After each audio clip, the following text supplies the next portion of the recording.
Okay, so today I'm going to do another episode of How Not to Start a Band. Oh, what are you doing? What are you doing, chicken legs?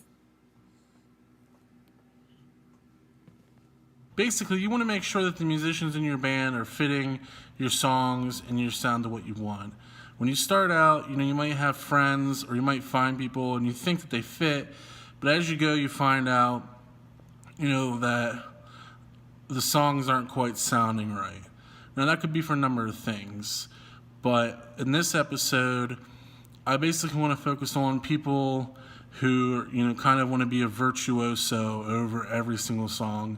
Meaning, they want to play every single second of the song, or they want to, be the main feature, or they want to kind of solo nonstop over songs. Now, I've had some people I've auditioned, and I've had some people in the band I've had issues with this. Some people you can talk to and you work it out, and some people there's just no talking to and or working it out. So you kind of got to give them the boot. The main thing, and some bands this might be fine.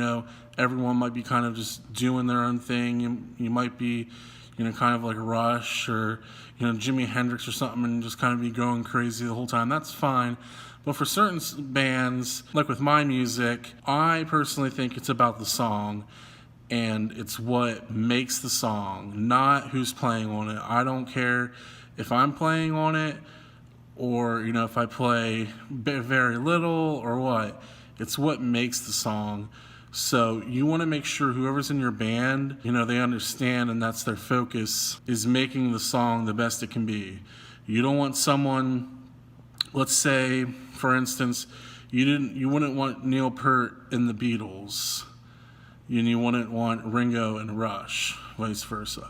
Now, I'm sure there's going to be some people that make some sarcastic comments saying, or thinking, that might sound pretty cool, and, maybe it would, but for the original intent of those bands, it would drastically change the style and the feel of those groups. And, for the time period that those bands were in, it probably wouldn't even sound right for those styles. But, nowadays, yeah, I'm sure you could have someone playing crazy Neil Peart stuff over, a Beatles song, and it might sound cool. But, if that's what you're going for, fine. But you want to make sure that whoever's in your group and what they're playing is fitting your song. This might sound trivial, but, it kind of is a big issue that comes up.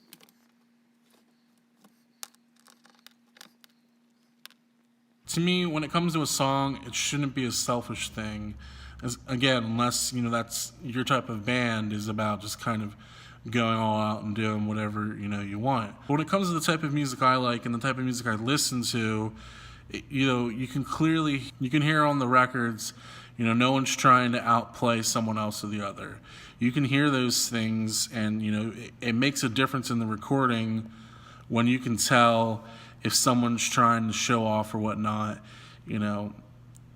If, again, like I said, the Beatles, if you had the Beatles and you had someone if George Harrison was just playing like Jimi Hendrix and just kind of being obnoxious, you would notice that kind of stuff over the songs.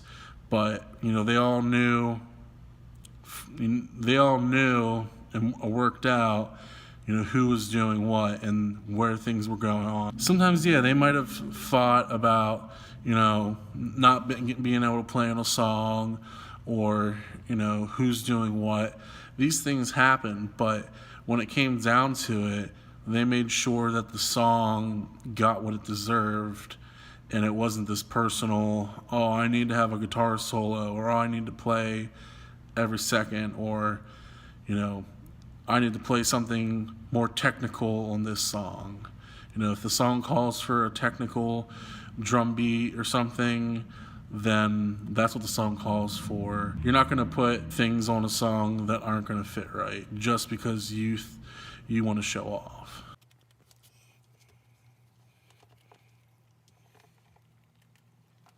So this isn't saying that Jimi Hendrix or Rush or any of those bands are kind of self-centered or obnoxious or just kind of playing whenever they want. Those bands themselves, they worked out how things were going to be in the songs, and they made the songs what those songs needed to be.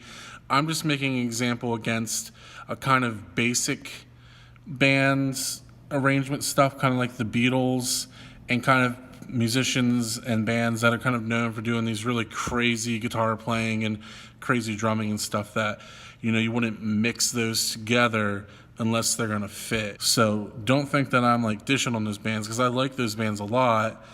I'm just making an example that hopefully makes sense. Hopefully you understand where I'm coming from with this.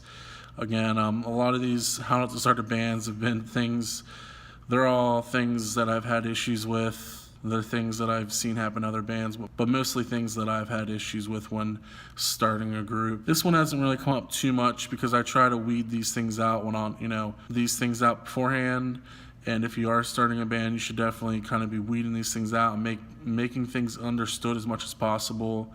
There's going to be things that'll slip through the crack. You're going to think you might have someone that's a good fit, and they might turn out to, try and just kind of do whatever they want on a song. So you definitely want to make sure, regardless if it's your song or not, that, you're doing what the song needs. And that goes for myself when working with other people. And, you should just keep that in your mind whenever you're working on your own songs or other people's songs. What does this song need? Don't be thinking, what could I show off on this song? So, again, that's just kind of my feeling, and that's where I come from as a musician and songwriter. Other people, it might be different depending on the kind of music and stuff they play. So hopefully you enjoy this episode of How Not to Start a Band. Like and subscribe, follow me on my other social media, and have a good day. Thanks.